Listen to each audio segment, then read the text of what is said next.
1986 John Paul രണ്ടാമൻ പാപ്പ India സന്ദർശിക്കുമ്പോൾ ലക്ഷക്കണക്കിന് ജനങ്ങളാണ് പാപ്പയെ കാണാനെത്തിയത്. ഒരു വശത്ത് ജനങ്ങളുടെ ഈ സ്നേഹപ്രകടനം നടക്കുമ്പോൾ മറുവശത്ത് ഒരുപറ്റം യുവാക്കൾ ഈ സന്ദർശന പരിപാടിയെ പ്രതിഷേധിച്ച് കരിങ്കൊടി കാട്ടുന്നുണ്ട്. പണം ദൂർത്തടിക്കുന്നുവെന്ന് പറഞ്ഞ് സമരിയാക്കാർ യേശുവിനെ തിരസ്കരിക്കുന്നതാണ് സുവിശേഷ ഭാഗം. അനേകം പേർ യേശുവിനെ കാണാനും സ്പർശിക്കാനും ഒക്കെ ആഗ്രഹിക്കുന്ന ഒരു സമയത്ത് സമരിയയിലെ ജനങ്ങൾ ഈശോയെ തിരസ്കരിക്കുകയാണ്. ആ തിരസ്കരിച്ചവരെ ശപിക്കാൻ തുടങ്ങിയ ശിഷ്യന്മാരെ ഈശോ ശാസിക്കുകയാണ്. കുറച്ചു നാളുകൾക്ക് മുൻപ് മനുഷ്യപുത്രൻ കടന്നു പോകാനിരുന്ന തിരസ്കരണങ്ങളെയും പീഡാസഹനങ്ങളെയും പറ്റി ഈശോ പറഞ്ഞതൊന്നും അവർക്കിപ്പോഴും മനസ്സിലാക്കാനായിട്ട് സാധിച്ചില്ല. ഈശോയുടെ കടന്നുപോകൽ ആരംഭിക്കുകയാണ്.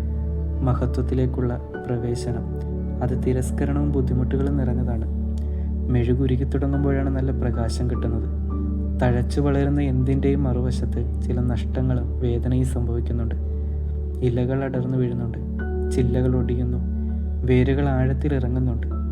ആരും അധികം ശ്രദ്ധിക്കാത്ത ഇതിലൂടെയൊക്കെ കടന്നുപോയിട്ടാണ് മരങ്ങൾ അതിനോട് ചേർന്നിരിക്കുന്നവർക്ക് തണൽ നൽകുന്നത്.